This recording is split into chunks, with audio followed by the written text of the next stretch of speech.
Hey everybody, thanks for clicking on this video. My name is Ty, and today we're going to be talking about 10 albums from my first 10 bands, 10-ish albums. I may go a little bit over. This is a thread that George over at George G's Room of Rock started. So thanks, George, for getting this started. Really cool idea. Enjoyed your video. Enjoyed Jeff's video as well over at Mendicant Media. Also saw that Simon at Explosive Action did one too. And super fun. Super cool to reminisce, go down memory lane. And I came at this with a different take here. Being mid-30s, a lot of my favorite bands are legacy acts. So by the time I came into those bands, they had decades sometimes of history. Now, don't get me wrong, I do have a lot of bands in this list that are truly like my bands that I discovered on my own. But also, I grew up in such a musical household. My parents both loved music, spun a ton of CDs and listened to a ton of albums back in the day. My brothers both as well. And everybody each person also listened to their own types of shit. So I got exposed to so much stuff, and I kind of glommed onto, I like this from my dad, this from my mom, this from my brother, this from my other brother, and that kind of filled out my sound. And then later in life, I hit my teenage years, had exposable money, internet became more accessible, and then I started really diving in and discovering stuff on my own. So I didn't include a lot of those bands that I would more consider like their bands, like the Cars. I love the Cars because my parents love the Cars. That's just an example. ABBA. I love ABBA because my mom loved ABBA. So I didn't include like that type of stuff. And some of this is going to be kind of in chronological order. Some of it isn't. But anyways, guys, let's get into it. So the very first love I ever had, the very first piece of music I ever owned was a cassette copy of this album, AC/DC's Back in Black. Here's a reissue that Record Store Day they did for Record Store Day in 2018 for some reason. I have no idea why this needed a cassette reissue in 2018 of all years, because it's not even in the anniversary. The album came out in 1980. Regardless, I had a cassette copy of this, so I had to buy this. It just bit me. I'm like, yeah, I'm going to buy this and just keep it sealed as a souvenir. Still love this album. Absolutely love AC/DC still to this day. Are they a top 10 band for me? Probably not. But I really, really love everything, especially up till Razor's Edge. Like, those are the albums I dig. Do I ever need to listen to Back in Black again? No. I wore that cassette out. Also, the radio commercials. Anytime you turn on the TV and watch football on a Sunday, that's, you're hearing those songs whether you want to or not. But yeah, that was my first musical love of anything. I absolutely loved that cassette. I thought they were one of the coolest bands in the world. Maximum Overdrive was one of my first horror movies that I was ever exposed to. And yeah, absolutely adore that movie and that soundtrack as well. The very first CD that I ever bought with my own money, and I remember going to the mall and shopping at a record store, and I can't remember the name of the store. It is no longer in that mall. The mall's still there, but for the life of me, I can't remember. It might have been a chain, bigger chain. But that first CD I ever bought was Journey's Greatest Hits Live.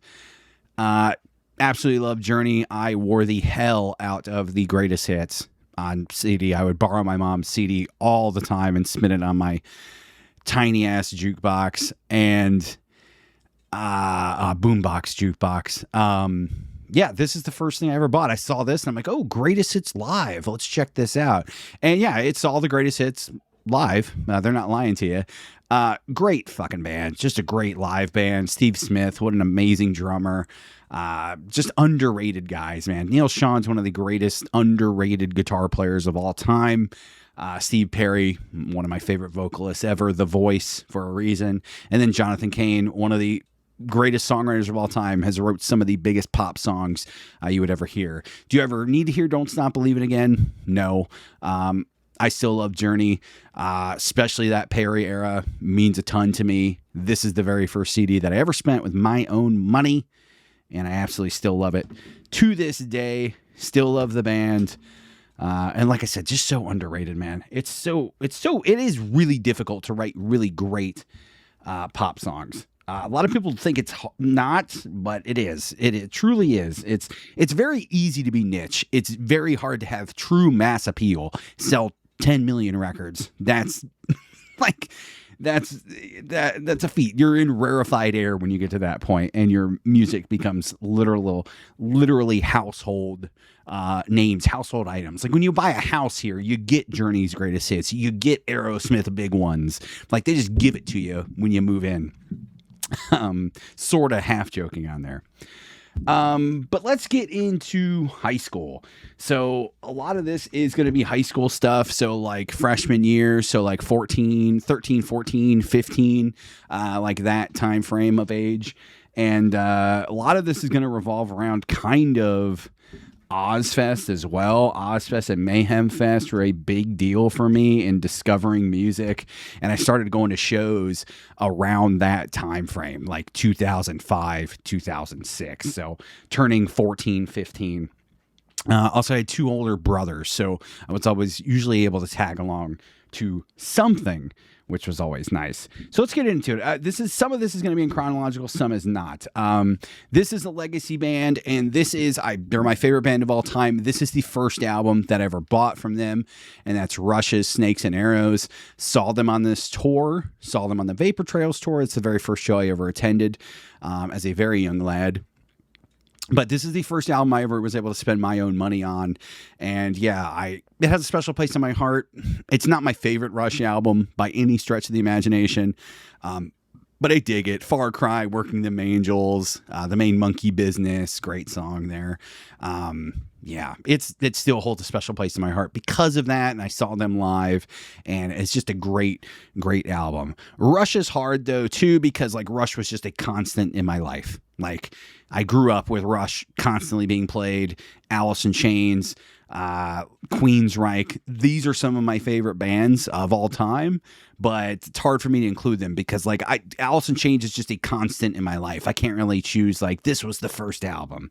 But this is definitely, had to mention them, the first Rush album that I ever spent with my own money. Let's go to this one. I started going to more shows, and this band got a ton of local radio play here. Hurt with Volume 1, kind of a Alice in Chains-ish, Soundgarden-ish band from the early 2000s.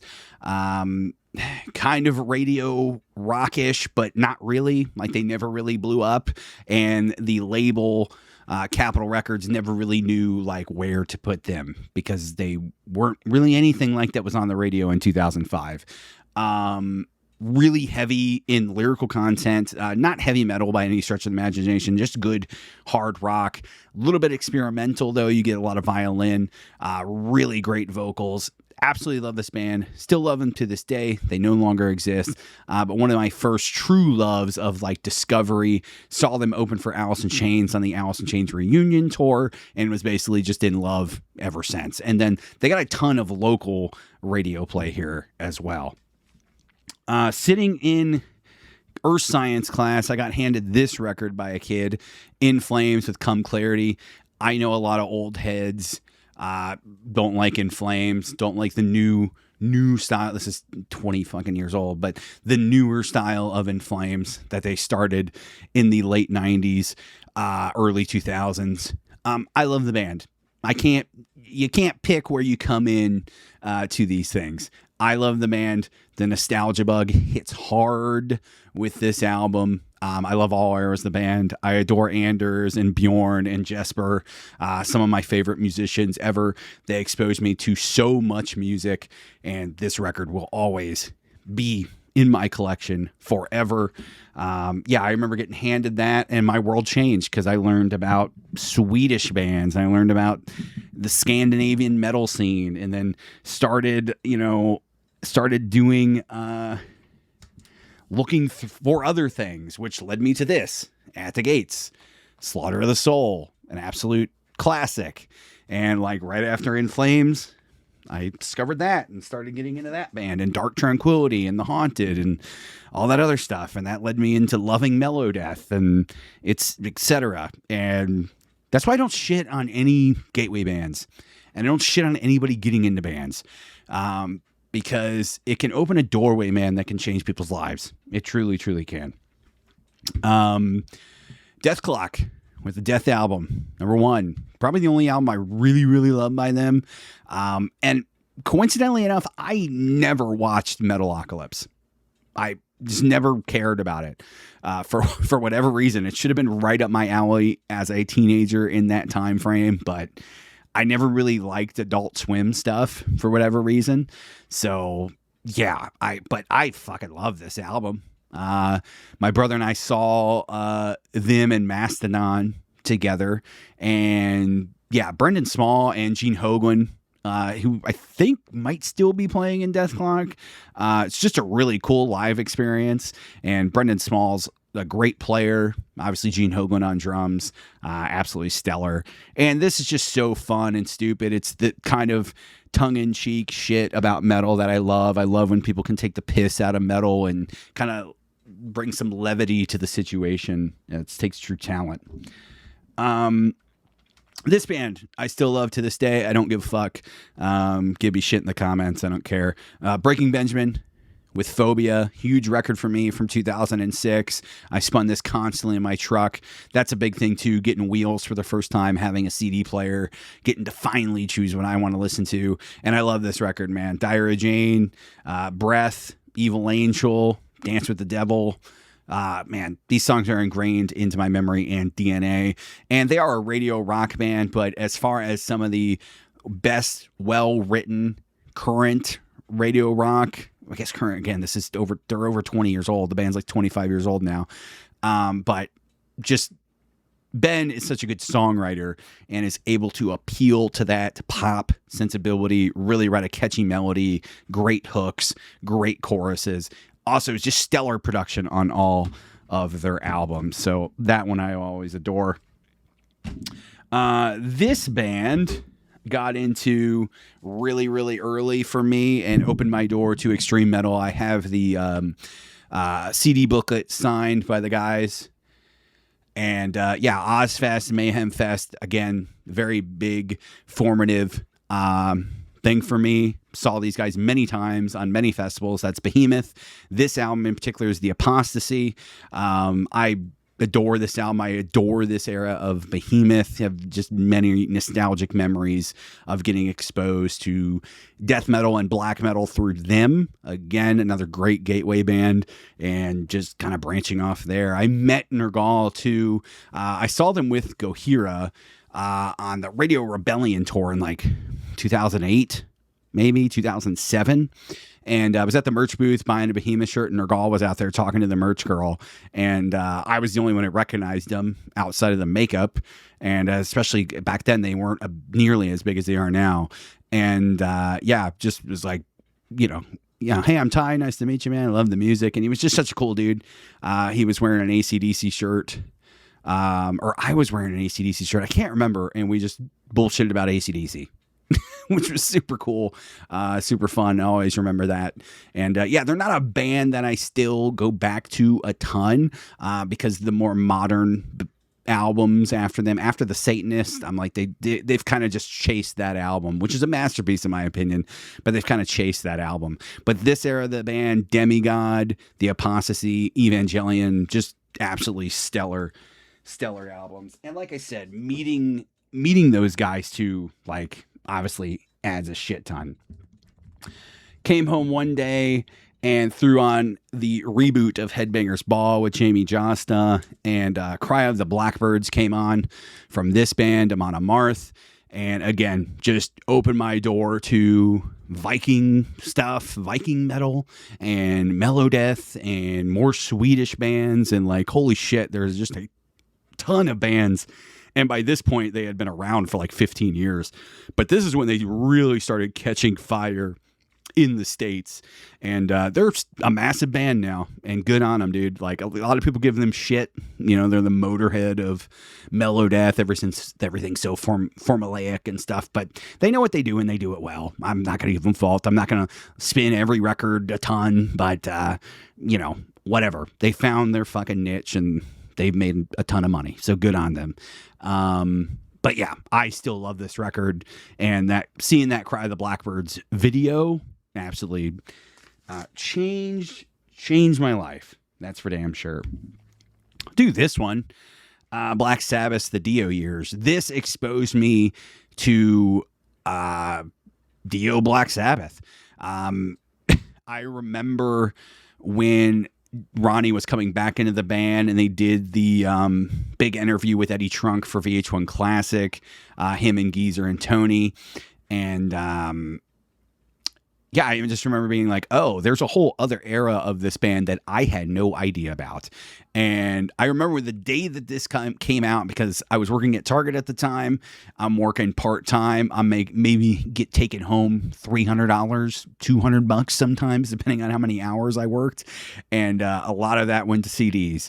And I would freaking go cash my check, go back to work right when I got off, and go to the electronics department and pick up CDs. And this is one of them that I picked up when it came out. Black Sabbath, the Dio years, forever changed my life. Some of my favorite songs of all time are on here. Heaven and Hell, obviously. Neon Nights, Lonely is the Word. The Mob Rules, Turn Up the Night. Just great. I. And then you get the 3 extra tracks on here that they did on here for new recordings that basically led Ronnie into coming back into the band. So saw them twice with Ronnie as well, which was absolutely stellar. Never got to see Black Sabbath proper. I saw Ozzy and I saw Dio Sabbath twice, which were amazing freaking shows, but never got to see Ozzy with Sabbath and Bill. So that is a regret, but definitely don't regret finding that, because that exposed me to so much more music. And then I fell in love with the Tony Martin era. And yeah, I will evangelize the Dio era and the Tony Martin era forevermore. This album, man, Fear Factory's Archetype. What a stellar album this is. I absolutely adore it. A lot of people don't like this era of the band when Dino was out, but I think this lineup was ripping.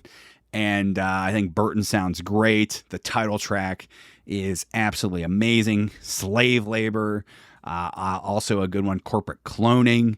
Man, Ascension. There's a lot of cool songs on here. I absolutely adore this. And yeah, when this came out, like 2004, I think, just totally blew my mind and exposed me to Fear Factory, and one of my favorite bands ever since. Never looked back after that. Got into this band with this album, so great timing. Typo Negatives, Dead Again. When did this come out? 2007, right? Yeah, 2007. So their last album. And one of my biggest regrets in music regrets is not going to see Typo when I had the chance. I had an opportunity twice. They were on a tour with Lordi. I love Lordi, and I'll talk about them soon. But that's such a weird bill. I wish I would have saw it. Just to say that I did. And I have a ton of regrets about not seeing that, because obviously Peter would pass away, and that, you know, that opportunity went away forever.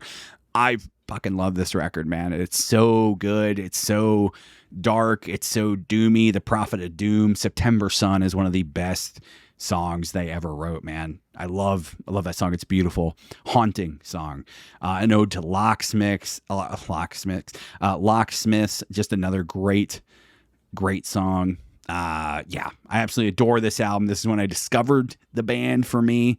2007, 2008, a girl in our my wife and I's theater class actually made a mix, and Halloween in Heaven was on the mix. That was my first exposure to Typo Negative. Forever changed my life. Around a little bit earlier, getting a little bit more extreme, 3 Inches of Blood with Advance and Vanquish from 2003, 2004, I believe. A little bit more like traditional heavy metal, speed metal-ish at times. Pretty harsh vocals. And then Cam Pipes he gets into his falsetto, almost like King Diamond-esque. Great Canadian band. They're back doing stuff and doing tours and shows. I hope we get a new record. Just a really good band, and I think they kind of were too early because the trad stuff is just been so in style in the last 10, 15 years, and they were already done by that point. And then also the whole like western side of Canada and the Pacific Northwest here in the States just has blown up and has been a big creative hub for a lot of young metal bands, and I feel like they don't get their due. Really good album, really formative for me. Love this band and truly exposed me. I remember sitting in the back of the bus one day, and one of my good friends, Dalton, from back in the day, he played it for me. I think he had it on like an MP3 player. So he played some of that album, and I heard Deadly Sinners, and I was forever changed. Like that album, it's just stellar. Another one that really exposed me to a lot of extreme stuff, Skeleton Witch, Beyond the Permafrost. I remember when this came out, I was in high school, and this blackened thrash sound was just, I didn't know a band could make that sound. So yeah, just absolutely stellar. Another band that I don't think gets any really credit and due. Again, kind of like 3 Inches of Blood, a little bit ahead of their time. And I feel like if they would come back and do something, their last record was like 2018, 2019. It was a really, really good album. I wish they would do more stuff. And I wish people would talk about it more, because I feel like a lot of the trends going on in metal, they deserve a lot of credit for. Them and 3 Inches of Blood. I just feel like they're a little bit ahead of their time. Again, obviously the legacy bands deserve a lot of credit too, but I feel like those bands kind of started the new version of that stuff and did it really well. Lordi, the Apocalypse. This album, I absolutely adore. So catchy, great hard rock. Kiss inspired, Accept inspired, Scorpions inspired, Twisted Sister inspired. If you like any of those bands, you've never listened to Lordi, I would highly suggest it, because they are huge fans of that. I think Bruce Kulick is on this record as well, if I remember right. Also, Udo from Accept is on this record. And yeah, I spun the shit out of this record. They were an Ozfest band for me. They played the Free Fest, I think like 2008.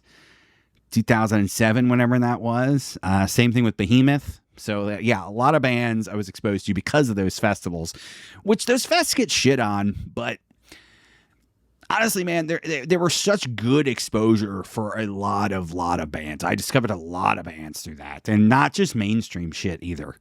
But yeah, this record, super stellar, super fun. And I remember they just never really took off in the States. They got on that Typo Negative run for some reason. It's the most random pairing ever. I really wish I would have went to that show, because I would have just loved the scene, like Typo fans' reaction to Lordi. Maybe they would have got it because Typo's really tongue-in-cheek and takes the piss out of everything too.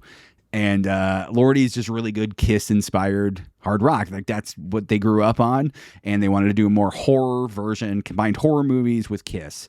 And that's what they did. Still going to this day, still releasing Lordi-like records. What you see is what you get. You know what you're getting into with them. Really good formative band for me. And one of the first bands, definitely a top 10, not a top 10 all-time band, but a top 10 band that I got into, and one of my first albums from them for sure, that really kind of expanded my listening and exposed me to more of the classic era of bands too.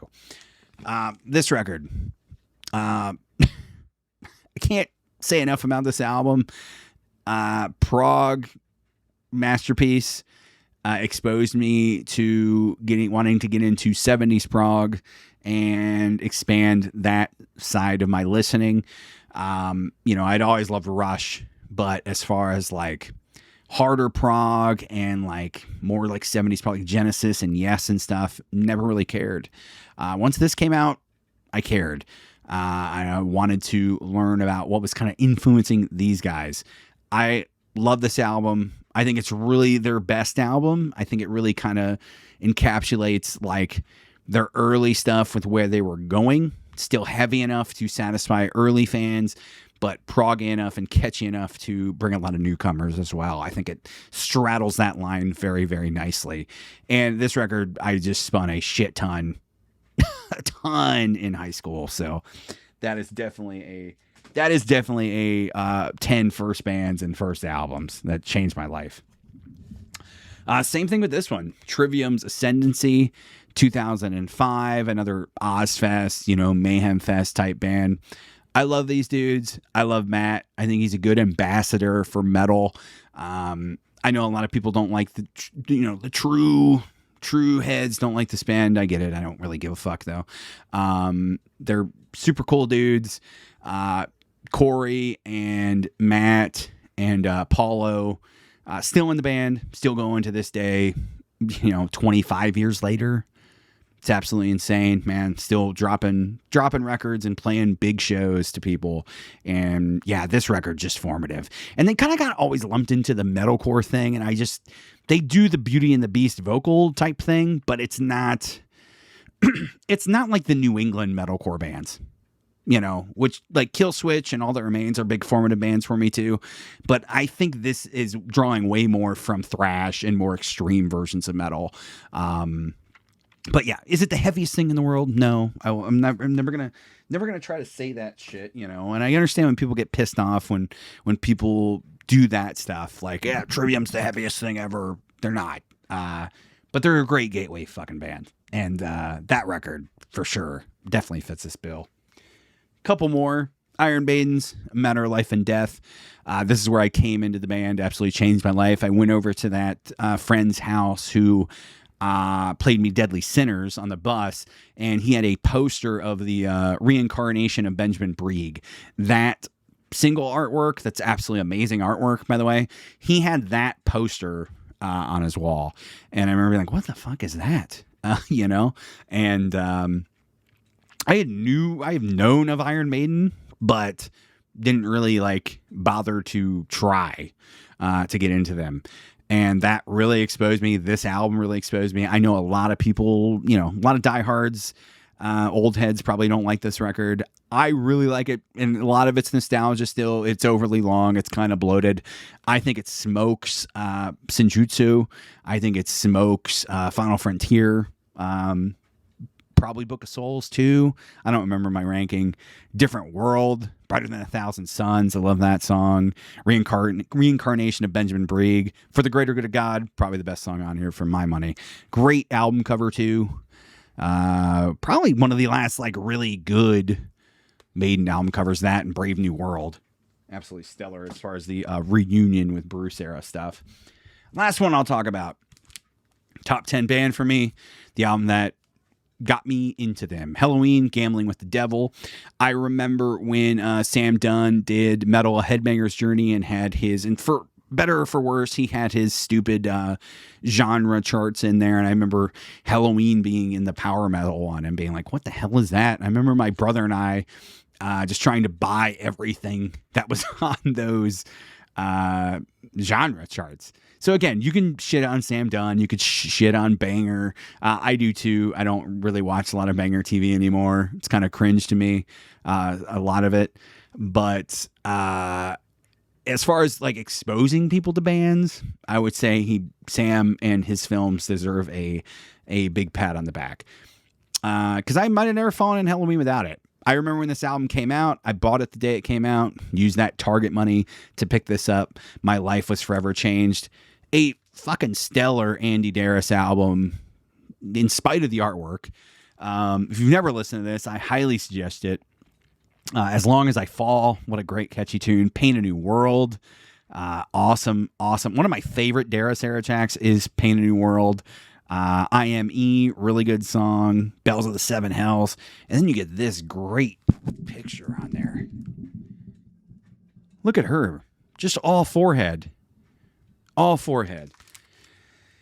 But anyways, guys, that's just a rundown memory lane. I know this was more than 10 records, but again, I kind of did my own twist on it and spun it into something else. So thank you, George, for doing this thread. Greatly appreciate it. Check out George's channel if you haven't. The link will be in the description below. If you made it this far, hit the like button, comment, subscribe. We're over 500 subs, so thank you guys. I appreciate that. We'll see you next time. Peace.